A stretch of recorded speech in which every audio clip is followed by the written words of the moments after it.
Hello everyone, so this is a tutorial on how to compose. Now, if you are in 3rd, 4th, and 5th grade at Renbrook School, you've already composed with me like this year, so this should be really familiar to you.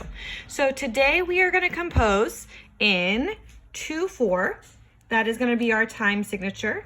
So that means there are 2 beats in the measure and the quarter note gets 1 beat, okay? And we are also going to compose using a quarter note, a pair of 1/8 notes, a half note, or you may also use a quarter rest. So those are the rhythms we're going to be using. If you know other rhythms that work in the song, feel free to use those, but I'm going to demonstrate using these rhythms because this is what we've been working on in our songs in school. So I am going to put in my music some of these rhythms. Now, I remember that a quarter note is worth 1 beat in 2/4 time. A 1/8 note is worth half of a beat and a half of a beat. So together that makes 1 whole beat. A half note is worth 2 beats and a quarter rest is worth 1 beat. Okay, so if we're in 2/4 time, I only have 2 measures here. I have 1 measure and 1 measure. I am probably not going to be able to use all of these ideas because I see this is worth 1 as a whole, 2 and 1. So I can only fit 2 beats in this measure and 2 beats in this measure. So I'm going to have to make a decision about which rhythms I'm going to end up using. Okay, so in my first measure, I have decided that I would like to have ta rest. So that's what I'm going to write.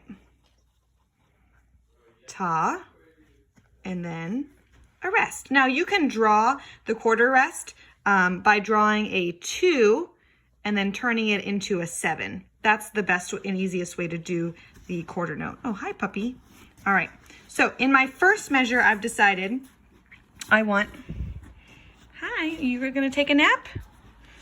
Okay, so I have a quarter note followed by a quarter rest, and in my next measure, I'm going to use a whole note. And my whole note, because it's worth 2 beats, takes up the full measure in 2/4 time.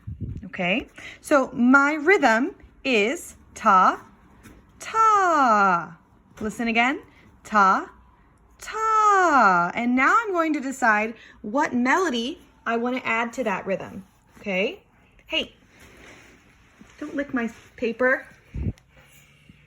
Dogs, what can you do? Okay, hey, all right, so, whew.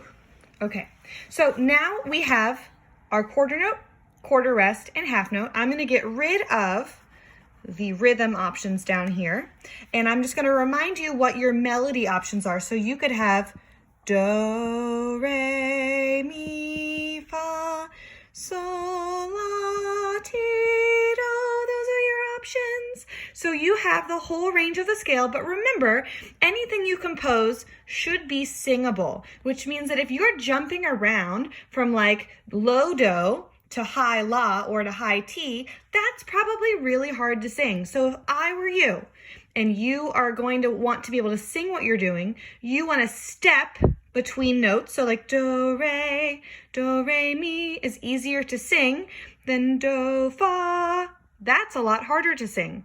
So either step up 1 or step down, or skip maybe a few. So maybe go do, mi, instead of going from do to ti, just jump from do to mi or do to so. Okay, just think about the patterns that we sing in Poison Pattern, and those are the best patterns you want for composing.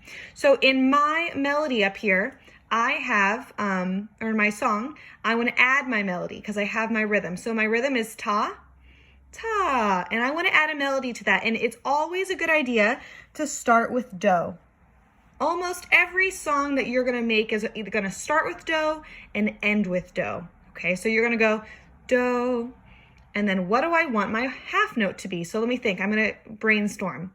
Do, re, or do, mi, or I could do do, so, or I could go to do to high do, do, and then I could do high do, but I'm not going to do that because that's not as easy to sing. So I think I'm going to go do, re, just because I want to step to the next spot. okay? Now, I'm only showing you 2 measures at a time, but you can continue to do this for as many measures as you have. Just remember that you usually want to end with do. So whatever you're doing, try to plan to make a nice ending back to do. So now I'm going to put it on my 5-line staff. So I'm going to put a treble clef. So you're going to draw a J, make it a P, then you swirl it around the 2nd line, which is the G line, because the treble clef is also called a G clef because it swirls around that G line. Now, I'm going to make our song be in the key of F major. So I'm drawing a flat sign on the B line, and that means that do for me is going to be on the F space, okay? So that's where do is going to be. And that's where do should be for you if you're composing in the key of F major with the 1 flat on the B line, okay? So I'm going to translate what I did up here to be what I'm doing down here. So I have do quarter note, and then I have a quarter rest. And then in my next measure, I have a re half note. So do is on this space. Do, re would be the next line up. So then this is where re would be, okay? So that is how you translate your rhythm idea to your melody 5-line staff idea. Okay, so you can continue to compose this way for as many measures as you want. And then if you are ready to share that with me, you can either play that on an instrument that you have, or you can sing it and send it to me. Or if you're not ready to perform it, you can just send me a photo of what you're doing, and I'm happy to give you all feedback on how to make it better or what I think was really awesome about it. And we can just continue composing throughout the weeks, and you're just gonna get better and better and better at your composing. Okay, please send me any questions. I'm always happy to help. And this is your tutorial on how to compose music. Have a great day.